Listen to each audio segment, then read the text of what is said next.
Hello, everyone. Hello, hello, hello. This is Dr. Iyabo Webzel, and this is Tea Time with Dr. Iyabo from Atlanta, Georgia. Hello, everyone. Good to see you. If you're joining my Tea Time for the first time, my name is Dr. Iyabo Webzel. I'm a pediatrician by trade. Like we say, I've been a pediatrician for 30 years. I'm a board certified pediatrician, fellow of the American Academy of Pediatrics. But aside from being a doctor, I have so many hats that I wear. I have so many things that I love doing. I'm a published author.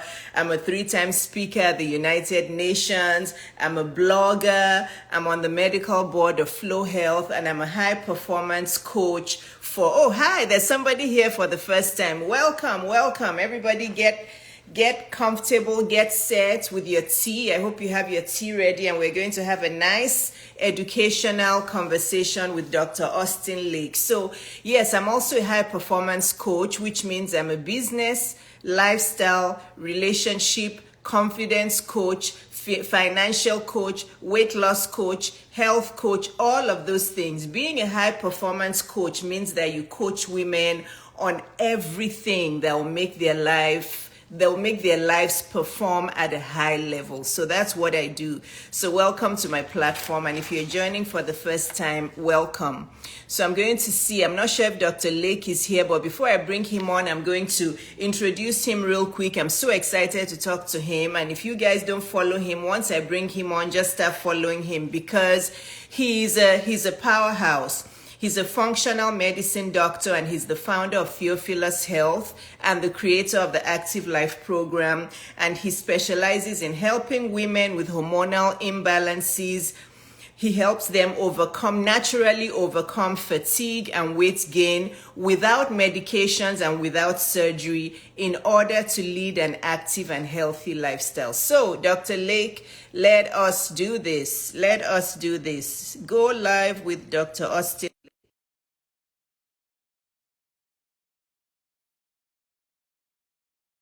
And we can start. So everybody, welcome, welcome, Hey, can you hear me welcome. okay? Do I need to put Hell my yes, camera up there higher? we Is go.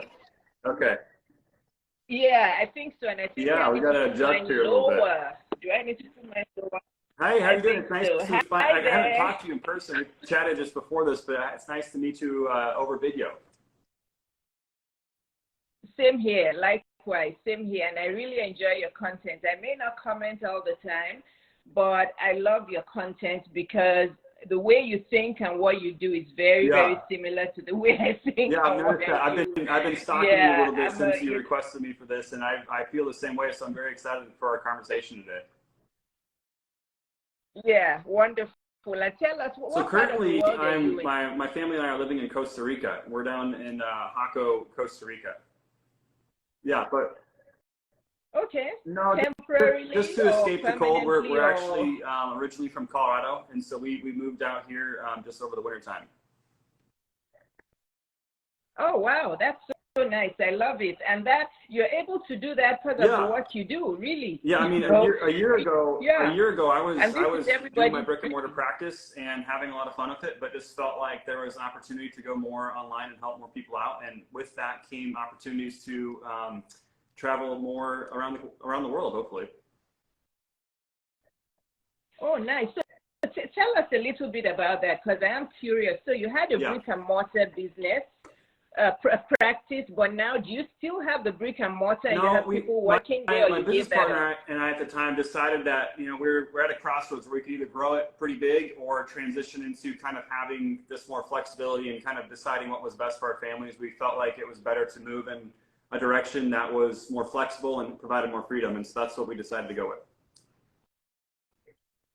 I love it. I love it because these are the things I love. I have a brick and mortar business. I've had my practice for 20 years this year, and it's brick and mortar, but I don't really work hands-on there that much anymore. I do mostly telemedicine, and I just manage the business. So yeah, I love it. And this shows us that doctors don't always have to do the normal things. I mean, the common things. I tell people that it's okay to break away from the norm.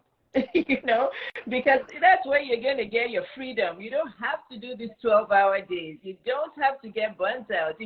you know, being a doctor alone equips us with so much that we can do. Don't I think you the big agree? question, this is the same question I ask a lot of my clients, is just you have to figure out what you want. You know, like if you don't even know what that looks like, if you can't verbalize it, you can't envision it, you get caught in the rut of just kind of doing the mundane and just kind of existing. And so that was the same question we had to ask ourselves, is just like, what do we want in life, and just work backwards to start achieving that. And I think that's kind of, again, if people are dealing with health struggles or financial struggles, it's the same kind of conversation you have to have with yourself, of knowing why you're doing it and why it's important, and then start building towards that direction.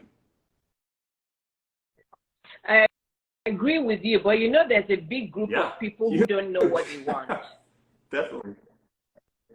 So then what do those, because everything we're talking about here, we're already having the conversation. This has a lot to do with health. So how do you handle those people who tell you that they don't really know what they want in life? It involves some questioning, right? It involves some kind of investigative work. And I think oftentimes when people know what they don't want, that leads to the answer of what they do want, at least in a more positive direction. And so I think conventionally speaking, when people are dealing with health problems, they start facing the fact that, like, hey, these methods are not yielding the results that I want. And I finally have a clear confidence that this is not the direction I want to go. And that's very valuable in helping to determine now moving in a different direction. And I think you have to kind of exhaust certain options at certain points to know that what you don't want. And so once you decide that, I think it's easier to help people decide what it looks like for them to live the life that they actually want. That's really good to know. So we can start off with, okay, you don't know what you want, but what don't you want? Exactly. What are the things you're not happy with, right? And then from there, we can figure it out. Okay, so we're going to start the talk for today, but if there's any other introduction you want to tell people, like, you know, about who you are, can you say that? And then can you start telling us the top 10 healthy living advice so, you know, just to kind of give people a heads up of what functional medicine is, it's really, it's a different mindset, it's a different approach. I always tell people it's not better than conventional medicine, it's just different. You know, it has a different focus, it has a different objective as to what you're trying to accomplish. Conventionally speaking, you know, it's more focused on treatments of ailments and diseases that are typically present, and using medications or surgeries to kind of yield that, again, that result that you're shooting for. Functional medicine is more based in prevention and more based in getting at the root cause and working, treating the whole body as a whole system, right? And connecting the dots as to why you're having the development of symptoms and how to start fixing those from a root cause perspective, right? And so we're more focused on doing it naturally. More focused on trying to work with, you know, your conventional doctor to make sure that you can get the best results for you possible. And I always tell people, you know, unlike yourself, like if somebody were to have a heart attack or get in a car accident, they definitely don't want to come see me. I'm not going to be able to help them out at all. It's more about the people who are trying to prevent things or trying to reverse things and move in a different direction than they would conventionally. So that's the big piece I want to mention about functional medicine. One piece often people ask me, like, why do I work with women primarily? And honestly, if I felt like women had the biggest need, I felt like women were not getting the care that they needed from their conventional doctors. And so they were being told to diet and exercise, and they were left very frustrated because they weren't seeing the results that they were trying to achieve.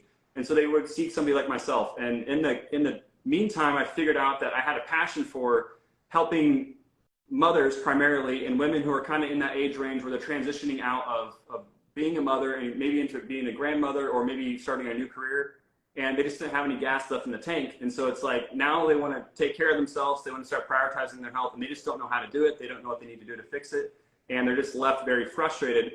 And so using that passion, and I have some personal experience with my own mom and my own family that kind of led and fed that fire.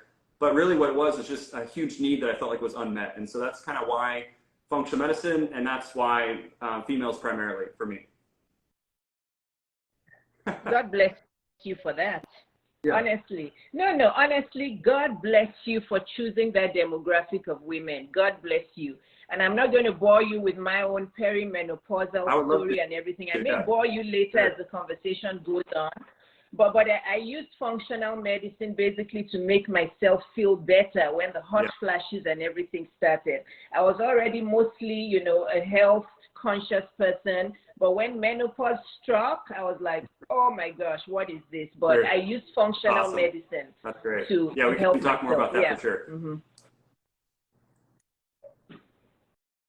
Yeah, so the floor is yours. Tell us your top 10 healthy living tips for us women. So I wanted to start, and this isn't basic, but I think it sounds kind of basic up front. So I want to make sure I set the tone here. To me, this is probably the most important thing to start with. And we kind of already touched on it already, which is awesome.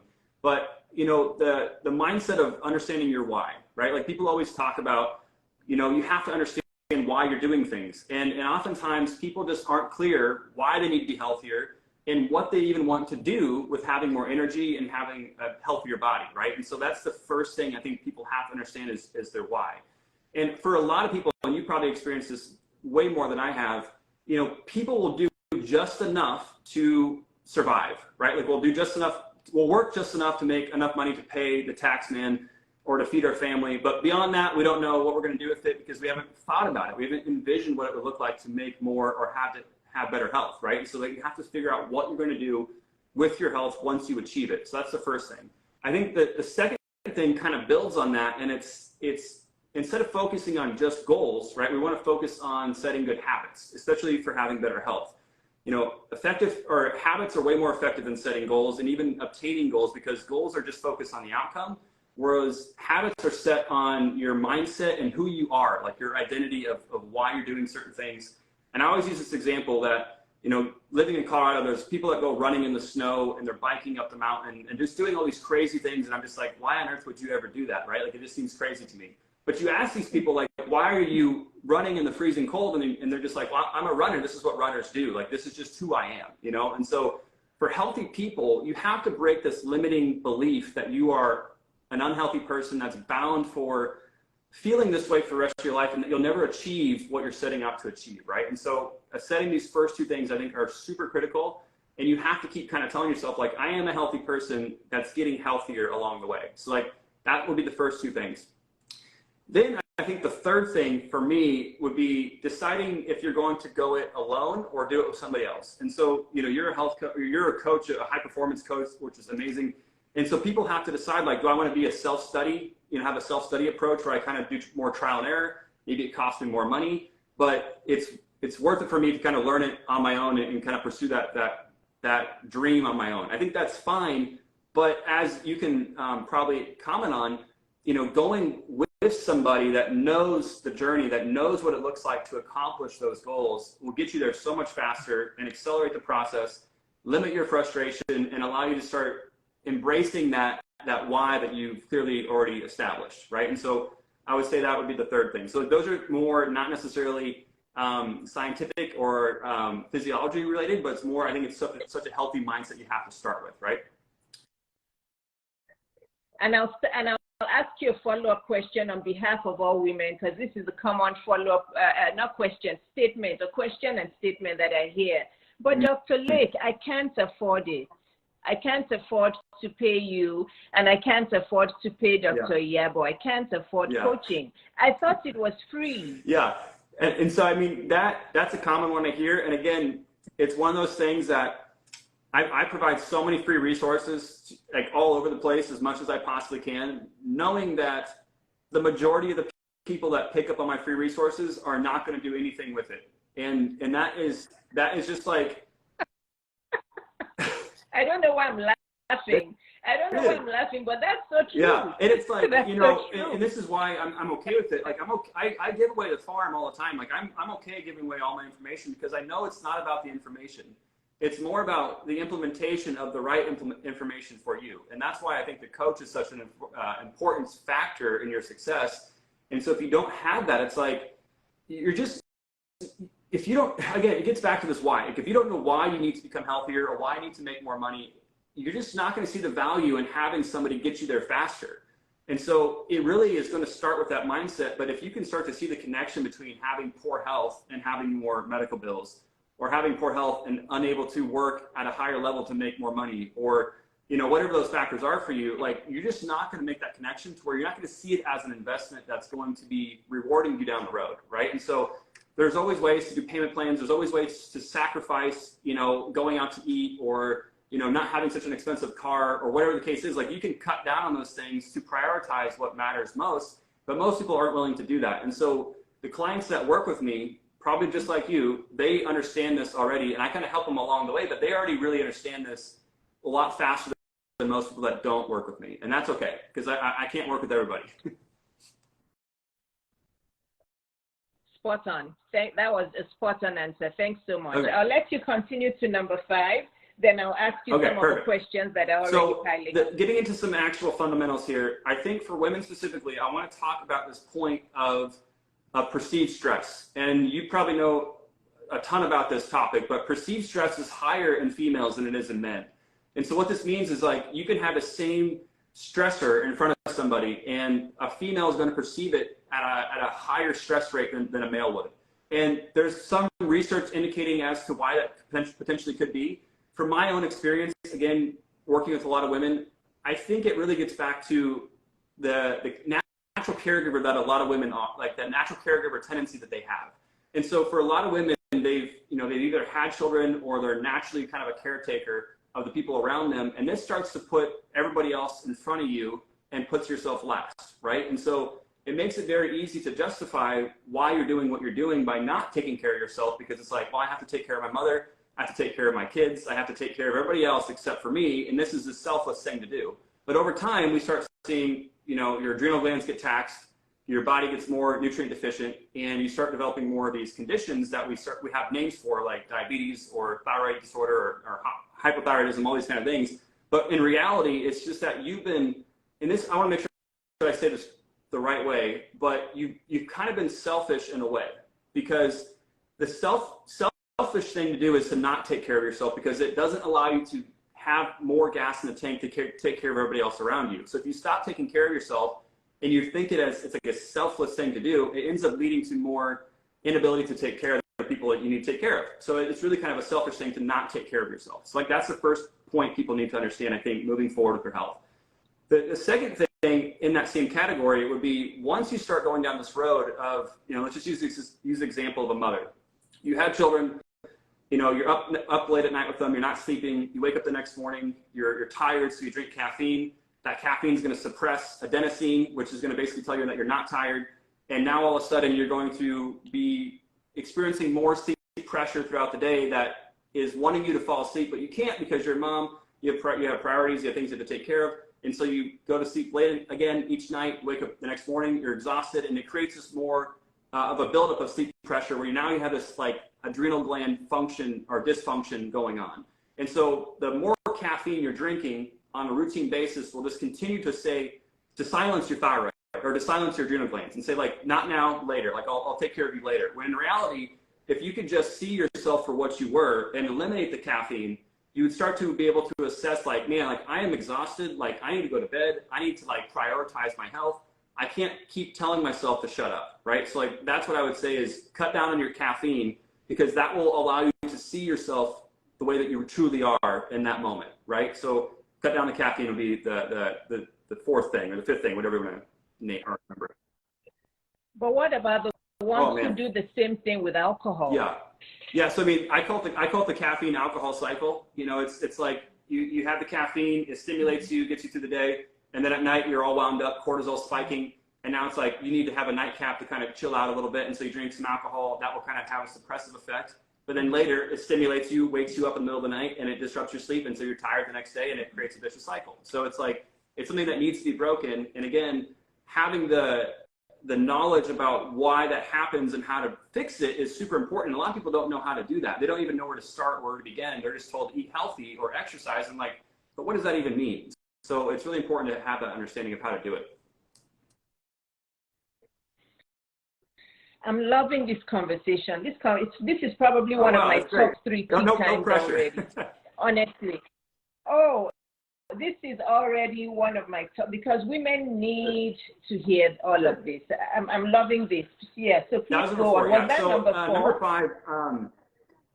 5. Perceived stress. Yeah, I would say, adrenal glands, stress, and your caffeine, like they all have to be a huge priority, a huge focus in order for your thyroid and your sex hormones, further downstream to start reaping the benefits of that. And so I'll try to maybe connect that here in just a second, but I want to talk about cutting out your toxins and watching your toxins, because I think that's kind of a term that a lot of people use improperly, but I want to kind of explain what that actually means. And so we're hearing more and more about toxins and kind of how they can disrupt endocrine systems in our body, how they can disrupt hormones, right?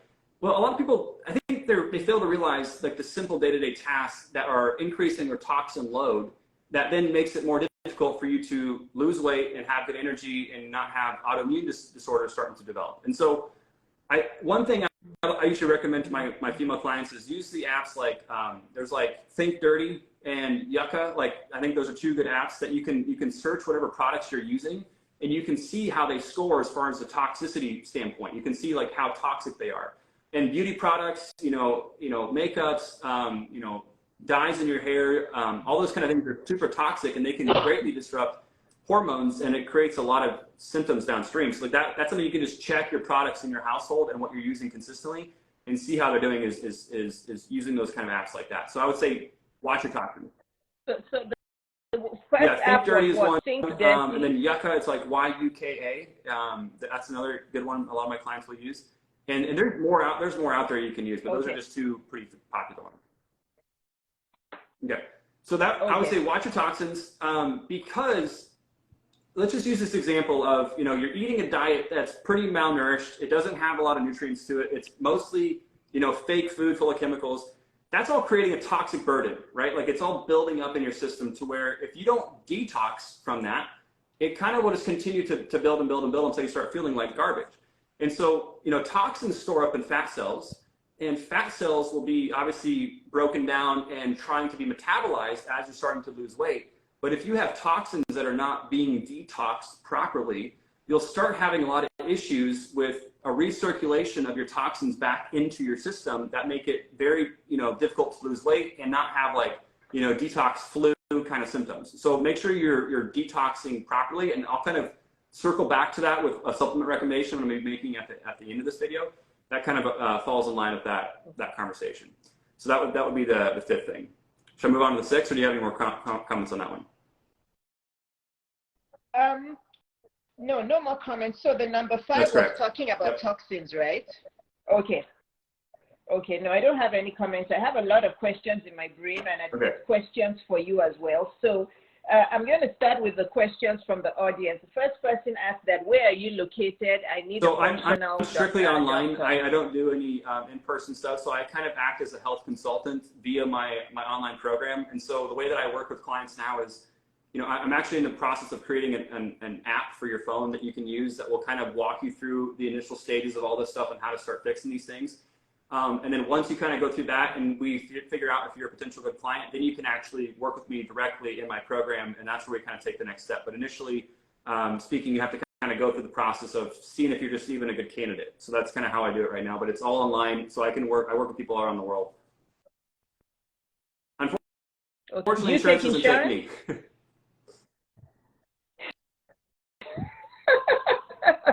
Insurance no, they don't. Yeah, they really don't, and that's okay. And it gets back to the conversation again of like, the main objective is to get healthy as fast as you possibly can, and not to like think of it as like, well, I'm paying $50 copay and I'm getting this 20-minute service with the doctor, and we're not going to really fix anything. Like, it's not that kind of exchange, right? It's like when people work with me, they're paying to get the result, they're paying to get that outcome, and they're not paying for a fee for service. It's not like that kind of exchange. It's much more than that.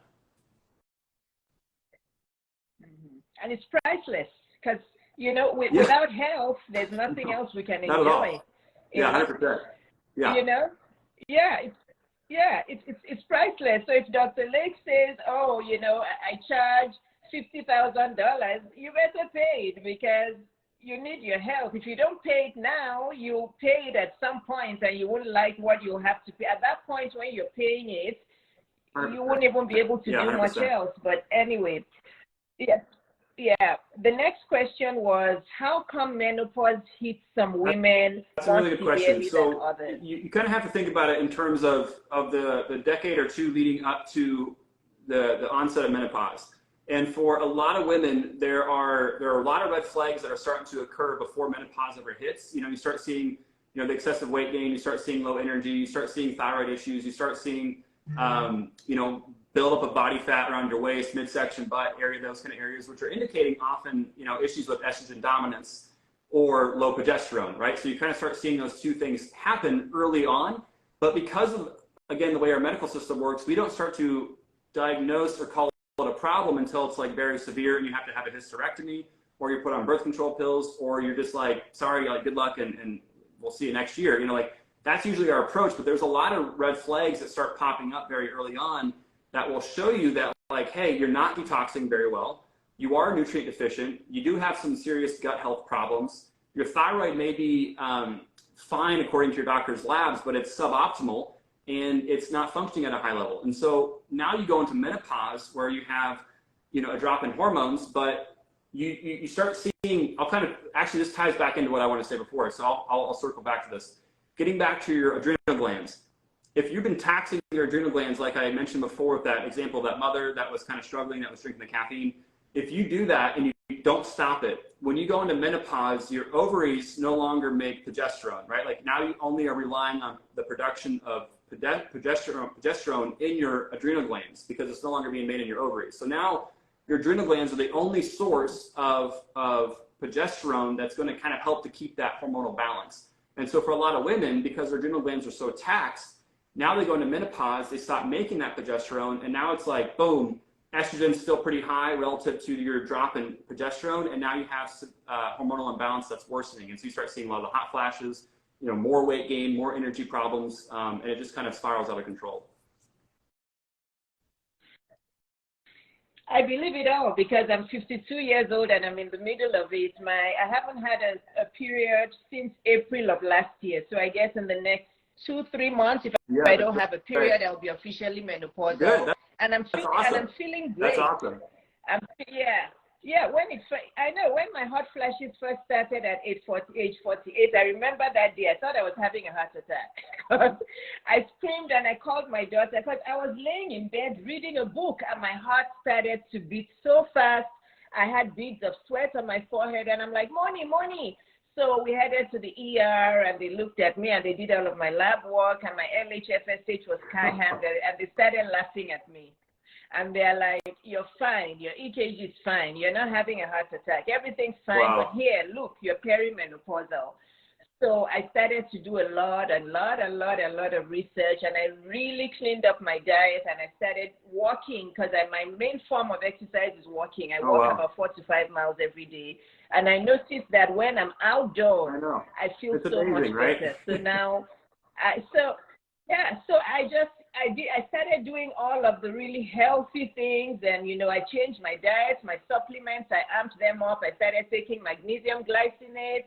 It's just I started taking B12, and I feel great, and I feel amazing. Like I'm aging backwards. That's amazing. So, well, I think I really do think that the more research is coming out, that there is anti-aging that's occurring for people, and like it is possible. Especially, we should be the healthiest generation in the world. Like we have advancement of technology, we can synthesize vitamins and we can create whatever we need to, and yet our people are eating cardboard and they're not being told what the truth of health actually is.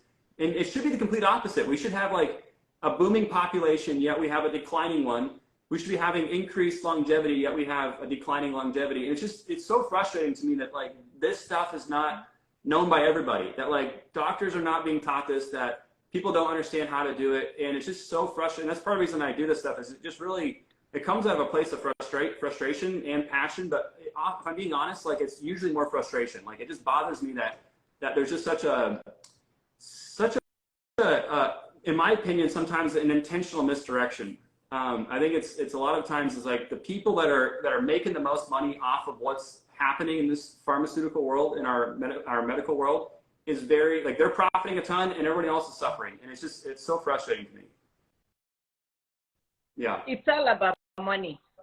Nobody cares about you. They just want to make money off of you. All of the big insurance companies and all of the pharmacists and all of those people, they just want to make money off of us. Because my grandmother lived until 102, and I'm pretty sure she didn't, have that much, good health care. But she spends most of her time outdoors eating organic food and eating animals raised directly from the farm and having a stressless life. My mom didn't live as long. My mom was 86, but but still, that was quite good. So, God has already created all of these things. I always say, the body's not a dumb bucket. Like God created it to be, he created it very intelligently. It's designed to fix itself. And to think that we need to do more than just give the body what it needs, to me is kind of silly, because like in reality, if we can figure out the deficiencies and figure out what we're lacking and understand that your body will give you what you want for a short period of time, and then it's going to start taking, because it has to have certain raw materials to carry out basic functions of life. And this is a prime example of what happens to sex hormones, is that, having good sex drive and having strong hair and having good hormonal balance is like a low priority in relation to survival and in relation to like just getting, like having air in your lungs and having a heartbeat. Like those are the primary needs that your body has to have to function. But everything else, like having good sex drive and high energy, is not a priority when faced with survival demands. Absolutely. Absolutely. And this next question is from me before I ask the last question from the audience. So what do you think about HRT? Because I absolutely did not want HRT. I just didn't want it. And this is why I did all the things as natural as I could. But I have many. So I didn't hear exactly what did you say? Hormonal replacement. Yeah, okay. I think you said HIC. Okay. What I would say is this is my primary focus, because there's a lot of doctors out there that will prescribe hormonal replacement therapy, which I'm not against. I think it can be very, very helpful. I think the problem is, and the point of this program, the Active Life program, is to address all the things that we can before you ever make a decision about doing hormone replacement therapy. Because what I've often seen is if you add in a fuel, like a hormone, to a system that is already on fire, it's going to make that fire worse, and you're going to see a worsening of your condition. However, if you work with somebody that knows what they're doing, they're testing frequently, and they're really dosing you properly, like it can be very effective, and it can kind of help get you out of a situation, which again, I would never discourage that. But I often encourage, like, instead of going right to that mentality of like, here's a pill for every ill mentality, focus on these things that you need to control, that you do have control over, like your diet, like your exercise, your movement, your mindset, your stress, like all those things that we just talked about, like those need to be the priority first. So you'll see a lot more successful outcomes with hormone replacement therapy if you decide that you still need that. Okay, yeah, that's helpful. And this question, you may understand it, I don't, but this lady says, surely it's age regulated. I've already changed my regime 3 times now, from 17 years old to now 65. I'll kind of answer what I think she's asking about. There are natural consequences of getting older, right? Like you said, there are things that we can do that are anti-aging that will slow down the process. But let's use this example of insulin. Insulin's a hormone that is basically like human growth hormone. Like it has a very intimate connection. And so as you get older, your propensity is going to be, you're less likely to make more insulin as you get older. Like that's going to become a less sensitive hormone just because of a natural result of aging. However, there are a lot of things that you can do or not do that will make it worse, right? Like inflammation is one of the chronic root causes of having insulin resistance chronically. And so once you start fixing your inflammation, you're going to see a lesser worsening of your insulin sensitivity as you start to get older. But there is just a natural consequence of dealing with that as you become older. You just have to kind of combat that more. And so she said she's changed her routine or her regimen 3 times since she was young. And it's like, yeah, you kind of have to. Like, you have to kind of change with the decades. And you have to kind of keep being flexible and adapting to what your body is telling you. And I think a lot of people, again, are silencing their symptoms, and they don't know what's changing until it gets to a certain extent where it's just too far. And they don't know what went wrong, and they don't know how to fix it. And they don't have any guidance on what to do, on how to properly fix it moving forward. So I think as you age, you have to be adaptive. You have to continue to be flexible with your regimen, because your body has different needs as you age. Okay, thank you. So let's go to number 6, because I want us to get okay. So I got to pull up my notes here. So getting back to the toxins, I think if you're struggling with energy and weight gain, and it's a potential thyroid issue, something that I've noticed a lot of my clients have success with is cutting out gluten and dairy. Those are 2 foods that can interact once they come into your system, and there's this thing called cross-reactivity, to where it can create issues with your immune system becoming potentially more hyperactive. And so just to kind of translate that, basically what that means is you ingest things, they combine together, they interact together poorly, and now your body's identifying these things as a foreign invader and says, hey, we don't like you, we're going to create an antibody that's going to attack you. And sometimes these antibodies will start to attack your thyroid. And so you can start seeing issues with hypothyroidism strictly because of your diet, right? And so gluten and dairy are two primary offenders that I usually will recommend people cut out for a minimum of 4 weeks, because your immunoglobulins that make the antibodies typically have a half-life about 3 weeks long. And so once you cut things out and that your system's no longer getting that constant attack and constant signaling, your body can start to reduce the symptoms and start to cut them down over time. And you start to notice like, hey, maybe I do have an issue with this. Maybe this is causing some issues with my thyroid. And you can start to better assess what direction you need to do to move forward, to start fixing things more permanently. So that would be the sixth step. Okay. Okay. Beyond that, I would say a lot of people have this mentality that they should be cutting their calories in order to lose weight. Calories are necessary. You don't want to be overindulging and consuming 4,000, 5,000 calories a day, because there's just a natural energy storage that will occur. But for a lot of people, 1,500 to 2,000 calories is sufficient. But when you start going into the opposite realm of like 500 calories, 600 calories, and the foods that you're eating will start to create an increased state of survival to your system. So just to kind of explain that, like your body will start to think like, oh my gosh, we're starving, we're dying, we need to start hoarding these calories, we need to start holding on to them, because if we don't, we're gonna die. You know, it's like it puts your body into a state of survival, but it also can lead to just natural nutrient deficiencies. Like you're just not getting sufficient nutrients. And so I always tell my clients, like, stop killing yourself in the gym and stop cutting your calories. Make sure you're getting a balanced, nutritious diet, right? That's giving your body what you need.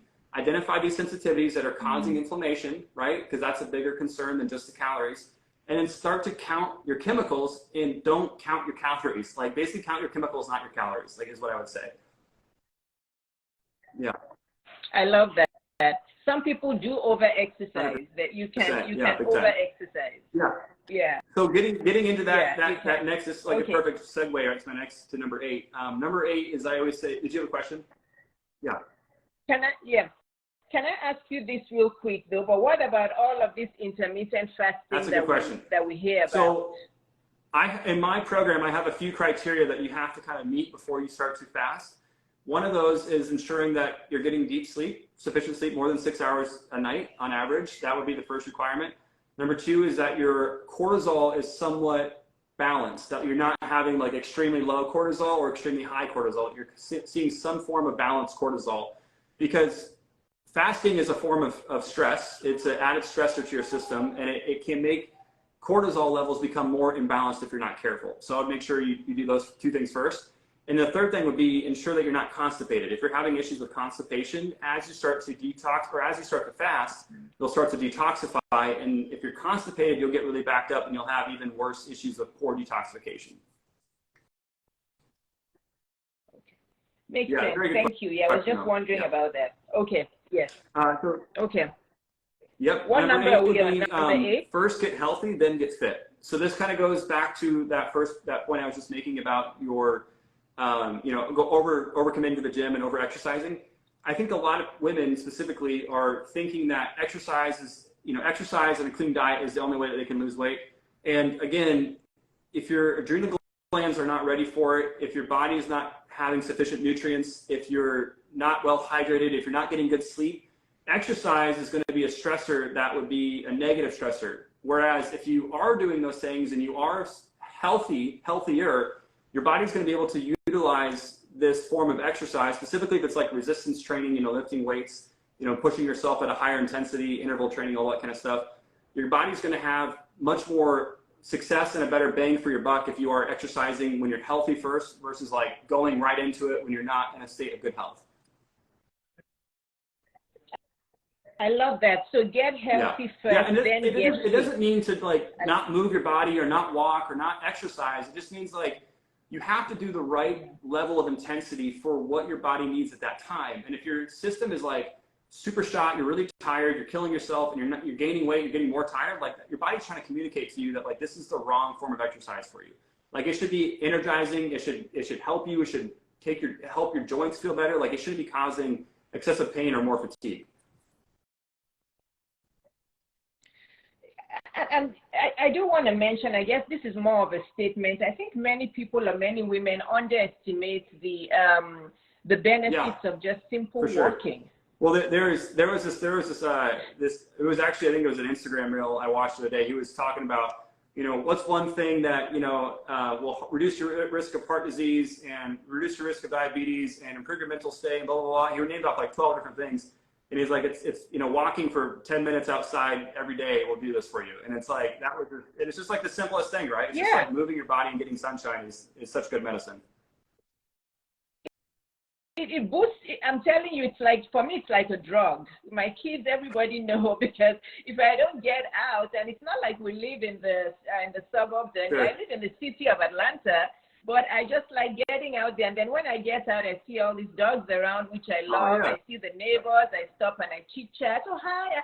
So it boosts my mood in so many ways, aside, from the vitamin D and all of that. So, and this is why I have a collection of walking shoes, because my shoes wear so fast. 4 to 5 miles a day, that's a lot of ground.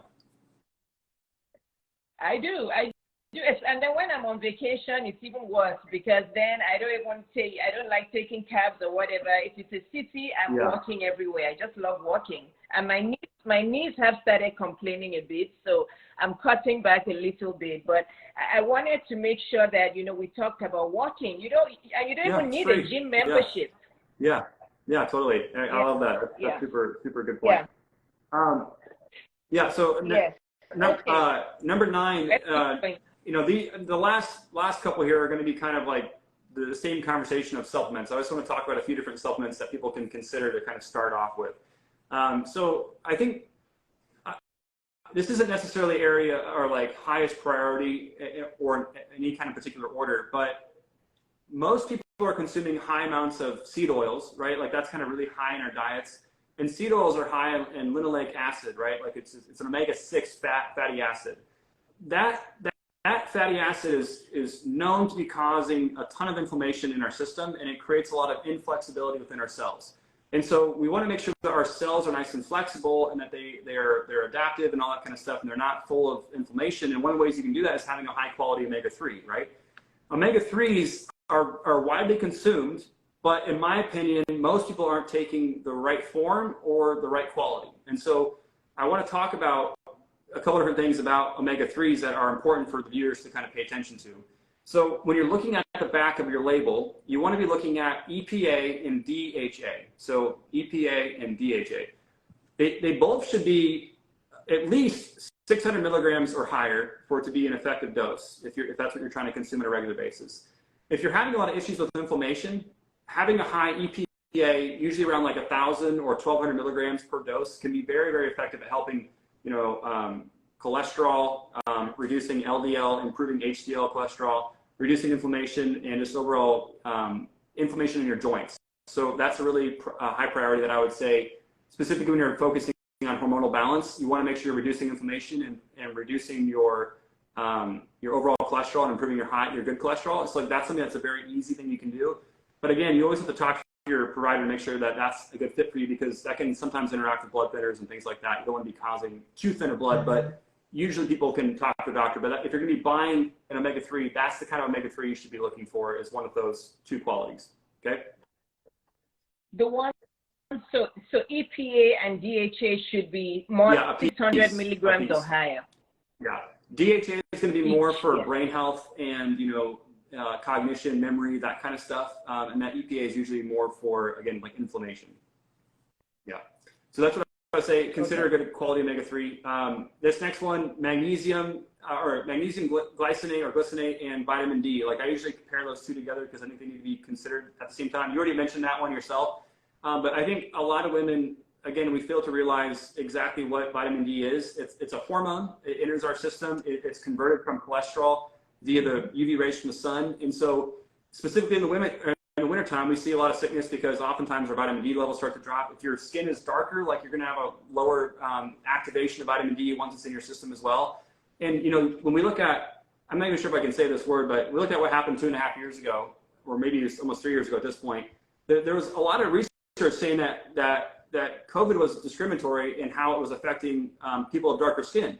And when I read that, I was just like, this is the most ridiculous thing ever. It's like, it's just that people that are darker skin typically don't get as much vitamin D into their system because of their skin pigment. And so it's like, that to me is like, yes, again, so frustrating when it's like, you could very simply put out there like, hey, if you have darker skin, you should get your vitamin D levels checked. Like, that's a very simple statement to make in the media that was never made, at least it wasn't made very often. And it's just a frustrating, silly thing that it never needed to happen. So that's really important. Most of us Black people have deficient vitamin D. When I checked mine many years ago, it was very low in my 30s. And since then, I've been taking D3, and I'm telling you, my energy levels went from here to there. So a lot of us are working. All of the patients I test in my pediatric office, they all have vitamin D deficiency. Wow. All the black That's patients. crazy. I didn't. All of them. That's good. I mean, I think that's just such a simple thing that we can start to educate people on that doesn't get enough conversation. It's just unnecessary. So I'm glad that you're doing that for your patients. That's amazing. Yeah. The other thing would be, you know, once that vitamin D is in your system, there's a couple. I have a video that's gone viral a couple different times that talks about vitamin D, and I think it's, again, because a lot of people are taking it incorrectly. But typically, you want to focus on, if you can, again, if you're not on blood thinners and things like that, vitamin D3 with vitamin K2 is a really good combination, because that vitamin D, if you're low in magnesium, your body will start to kind of pull different minerals to help with that conversion if you're taking it, you know, as a supplement or even getting it through the sun. And so your body will often needs magnesium levels to be sufficiently supplied to ensure calcium stays in the bones. And then K2 kind of helps with that activation as well. So vitamin D3 with K2, and then make sure your magnesium levels are sufficiently supplied. Most people, when they get their magnesium checked, and you can probably allude to this, they're getting a serum magnesium level checked by their doctor, and it's not showing what's actually being absorbed into the cell. Magnesium needs to be checked via the red blood cell level of magnesium, and that will show the accurate level of what your magnesium actually is, to see kind of how deficient you may be. But most people are usually very deficient. You know, stress depletes magnesium, coffee depletes magnesium. There's a lot of, you know, phytic acid and things like that deplete magnesium. So there's just a lot of things that are attacking magnesium levels. Foods don't have it nearly as much as they used to. So having sufficient magnesium would be of utmost importance to try to balance your hormones and have better health. You should be the doctor working in the White House. That would never work out. I wouldn't jive very well with that administration. Oh my goodness. I don't keep going, Dr. Lake. You can't imagine how grateful I am for this life. It will change a lot of women's lives. But this is well, I appreciate there's very, very high praise coming from you. The last thing would be, and this is probably number 11, I guess, at this point, but the last thing would be a good B complex. I think that's, again, is very underrated from a hormonal perspective. It helps greatly with energy production, with nervous system development, with detoxification. It's one of those things that a lot of women will take, like high biotin or high, you know, B12 or things like that. But having a good B complex will prevent the competition with other B vitamins and kind of depleting one another. So you want to make sure that they're well balanced and in proper ratios. And so I like Thorn is my favorite B complex for most people. It's called Basic B Complex, and you can get it through Thorn, and it's a really good product, and it has pretty good. What's the brand? Can you spell it, please? Because I need that. Because to be honest, I take biotin and then I take B12 separately. So it sounds like I need a B complex. B6 is usually what a lot of women are lacking. You know, specifically if you've been on birth control pills in the past, your B6 is likely, so B6 gets depleted quite a bit, and that's a big cofactor for, you know, the different enzymatic processes and balancing hormones and leading to, you know, better methylation, all that kind of stuff that you're aware of. But it's really underrated when it comes to its consumption on a daily basis. And so having sufficient levels of B6 in combination with B12, you know, B3, B9, like all these different B vitamins are super important, but they also have folate in them, which are really helpful in detoxification and methylation, like I referred to earlier. So a good B complex is really helpful. Okay, I'm going to get that today. So once I start taking the B complex, I need to stop the B12 and the biotin, right? B12 it's hard to become toxic in B12 because it's water soluble, but it is possible. And so I usually say, like, if you have a good B complex, you shouldn't need to take more B12. And, you know, biotin, if you're having issues with insulin sensitivity, biotin can actually be a good supplement that will help with that. So I would say if you're not having specific issues that you're aware of and hasn't been documented through a lab test, I would say, like, you're probably fine with a good B complex. I do want to tell you this, and it's so funny. About 2 months ago, I only started taking B12 about 2 months ago. I started to feel in my toes just kind of like, not like pins and needles, like cramps. And I'm like, is it because I'm walking too much? What's going on? I had just been to my doctor. All my labs were fine. I didn't have diabetes. So I'm like, what's going on? So I started to research, and I found out that menopausal women lack B12. So I ran to Whole Foods, literally, and I started taking B12. And Dr. Lake, I'm not exaggerating, within about 2 to 3 days, all of those pins and needles went away, and I haven't felt them. Well, yeah, since I mean, then. you think about B12's function and how it controls the red blood cell. And so, you know, B12 deficiency will start leading to macrocytic anemia, right? We start having an increased size of your B12 or of your red blood cell. And that makes it difficult to travel in small capillaries and small places. So, like, that's where you start seeing that symptom potentially develop. So I'm glad you figured that out.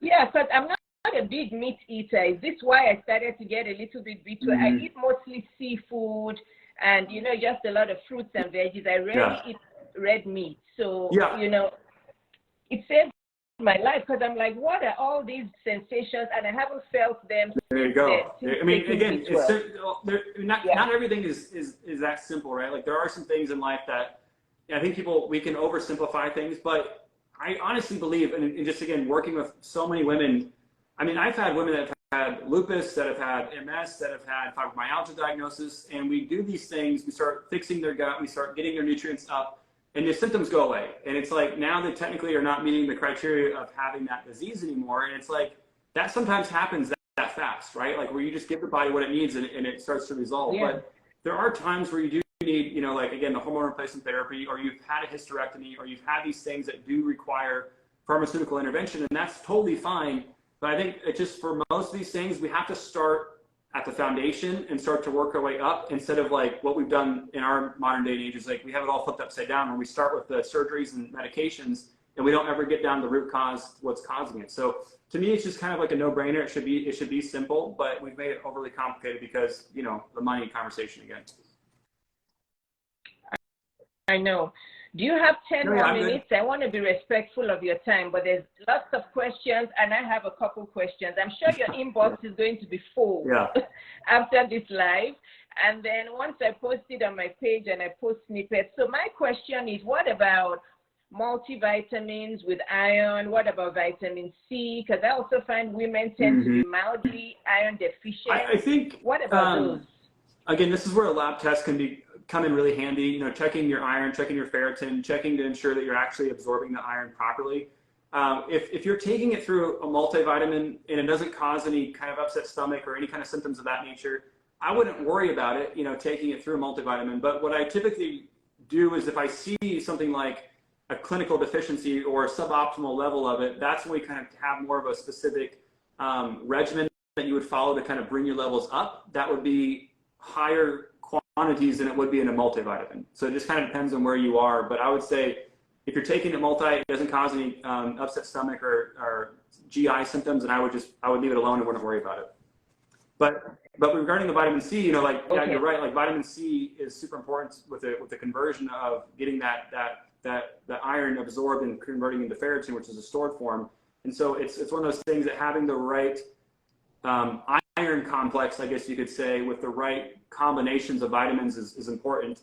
Again, I'm not like a Thorne rep or anything like that. I just like Thorne products. I use a handful of them, but Thorne makes a really good product called Ferrazorb. It's like just FERRASORB, and it has a pretty good balance of iron with vitamin C and some B vitamins that really help to kind of activate that conversion. And it usually brings your levels up pretty quick. So, but you want to make sure, again, you know where you're starting at to make sure you're not having too much iron. So it's kind of like that balance, you know. I usually say if you notice, like when you're having your cycle and you're losing some blood, like if you feel like lightheaded and you feel like you may be becoming anemic, that can be a good time to kind of take it PRN just as needed to kind of get yourself to where you are more balanced when it comes to your red blood cells and making sure you're not anemic. So that's what I would say about that. Yeah.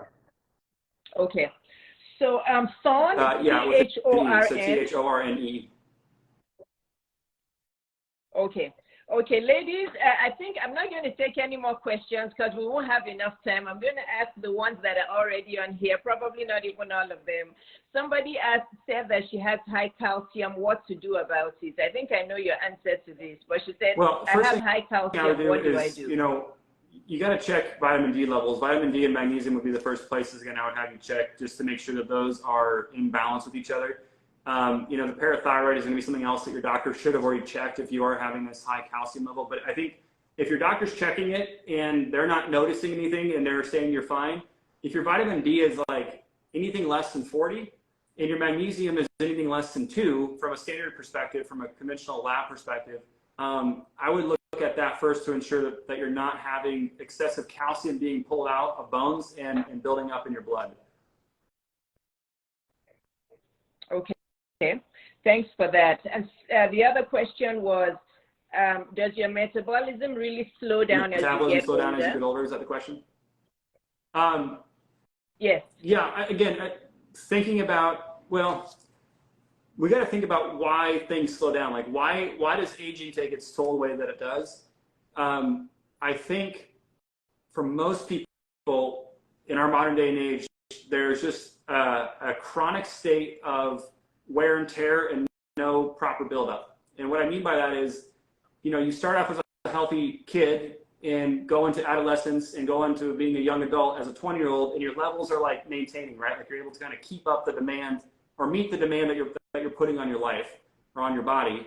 And over time, you start seeing like just a gradual depletion of, you know, of nutrients, of, you know, systems and how they're functioning because they're not getting what they need. And over time, you just start feeling like, you know, I'm just not young anymore. I'm just getting older. When in reality, like you said, you've kind of done this anti-aging thing. You feel like probably better than you have when you were in your 40s or 30s, whatever it is for you.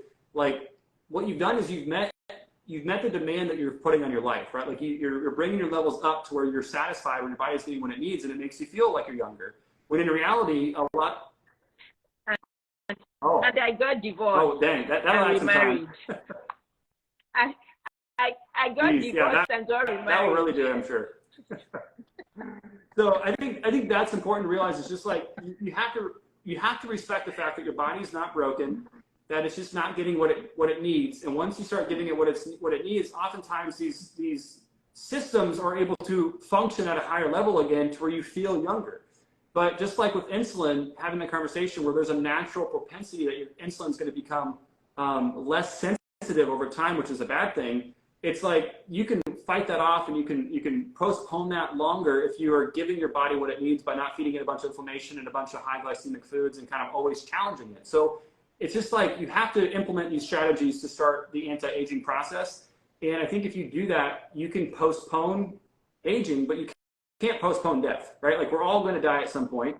And this is why it comes down to quality over quantity. And I think so many people are going to be faced with this really dire situation when they get in their retirement age, their 60s and 70s, and it's like, I've sacrificed so much. I have this amount of money or whatever it is, but now I have no health. I have nothing to enjoy it. And I'm living long, but I don't really want to be living long because I'm like dependent on medications. I'm stuck in this nursing home or whatever the case is. And so it's just like, you either do it right now, and I'm talking about now, like not tomorrow, but like now, you start prioritizing your health now so that you can salvage and reclaim whatever quality of life that you do have remaining. And I think there's probably more there than most people realize. Last question from the audience. Then I have one more question, and I promise I'll let you go. The last question from the audience, and I picked this one because I think it's important. She said she lives in England, and she's been housebound for many years, and because of chronic illness, but they told her that her vitamin D level was normal. How could that be? This is going to be, it depends on who you talk to. If you talk, I guarantee you, if you were to share your levels, my guess is that your levels are, well, I'll see if I can answer this quickly. The reference ranges that conventional doctors use are basically looking at, you know, are you at risk for disease or are you at risk to die? You know, like it's kind of what we're looking at to see like where are you at on the chart here. And so we're not looking at levels of optimization of health. We're looking at like, do we have a disease or are you dying? Like where are we at here? And so vitamin D is the same thing. Typically, if your levels are over 30, you're considered normal. Whereas what I would say from a functional medicine perspective, you should be around 50 to 65, somewhere in that range with your vitamin D level. So you can be experiencing a lot of symptoms due to a suboptimal vitamin D level, but from a conventional standpoint, you're normal, which doesn't mean that you're optimal. So that's how I would say, like, you'd want to make sure you're having the right person check and you're looking through the right lens. Final question, which you can tell I'm passionate about because my last few reels have talked about it. I knew it. Obesity and overweight. Yeah, obesity and overweight. And I know that as a white man, it may be a little bit of a sensitive topic for you, but it's an epidemic in the Black community. I know that obesity runs in all races, but in the Black community, it's an epidemic. I think that all of these fads with, you know, the big bars and the thick, you know, I don't know if you've heard of the slim thick fad. Oh, you can look it up. It's this fad now where Black women say they like being slim thick, which means they want to have a tiny waist and then they want to have hips and a butt as wide as this. You can't even see my arms. And they also want to have thighs as thick as this. This makes sense, but I haven't heard that term directly.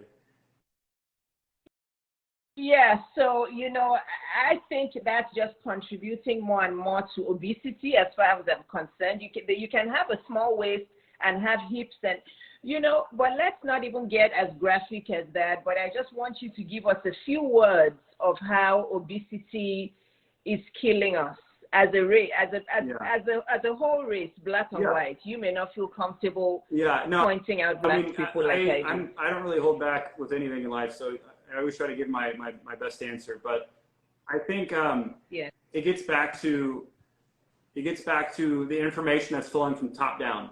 And just like that, you know, I know you saw that video that I did on that 60-minute interview, and that I kind of misspoke on a couple of different things, saying that genetics were the only reason that people have obesity. Like that was kind of the point of reference that I gave for that video. But the point of that was it ties directly with this conversation that we're having right now, of that we're being told the wrong things. You know, we're being given this information that takes away any hope, that instills fear, that pushes us more towards pharmaceuticals, and is taking away the empowerment that we're supposed to have when it comes to our health. And so I would say to anyone watching this that you have to proactively become the expert on yourself.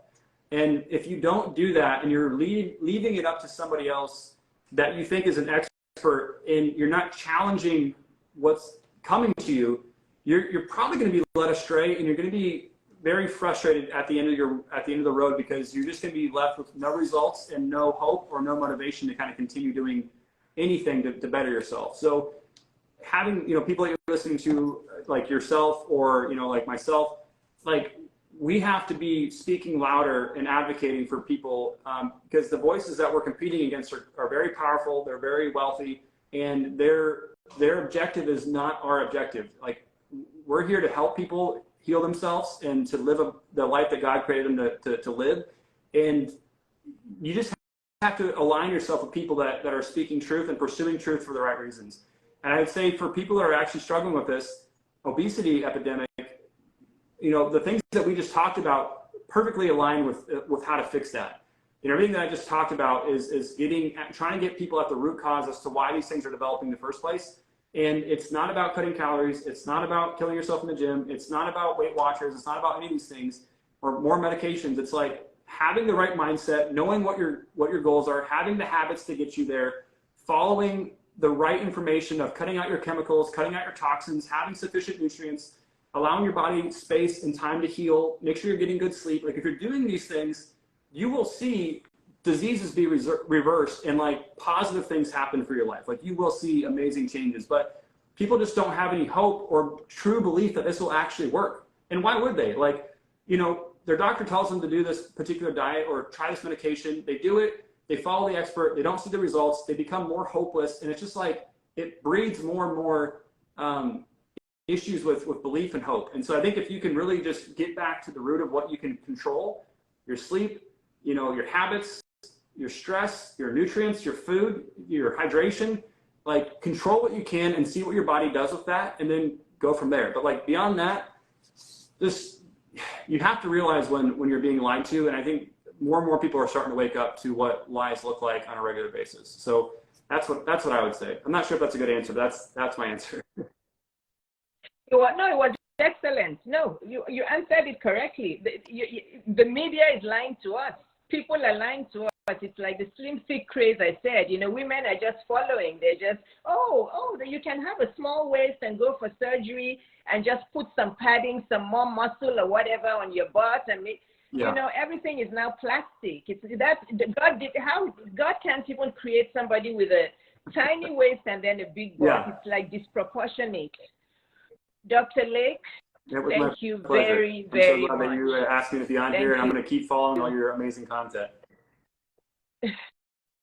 Thank you, and I'll be following you too. So please, let's end up with how women can, because many people joined late. How can they come and work with you? How can they reach I would just say, if they watch this live? Just follow my content. You know, follow my page. I post opportunities to work with me every so often. I don't present them all the time, but I'm going to be releasing this app fairly soon, I hope. And so my goal is with this app to really, again, if you don't have the means or you're not really sure about me yet, or you're not really sure if we're a good fit, I want to have an opportunity for people to come, go through my initial process and do so in a way that like there's high confidence and no real risks to you, so that you can see results and see if this is a good fit for you. And then once it is, you can ask to apply to work with me directly, and that's kind of how I do it. So I just want to share as much of this information that I know to people to help them as far as I can.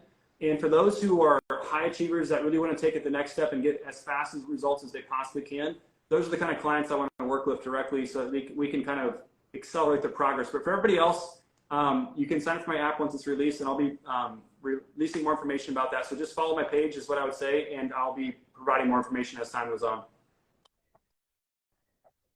Thank you very much. Hopefully we can do this again sometime later this year or next year. But thank you very much. Thanks so much, Doctor. We all appreciate you. Thank you. And thanks to the audience. Thanks for joining us. Bye.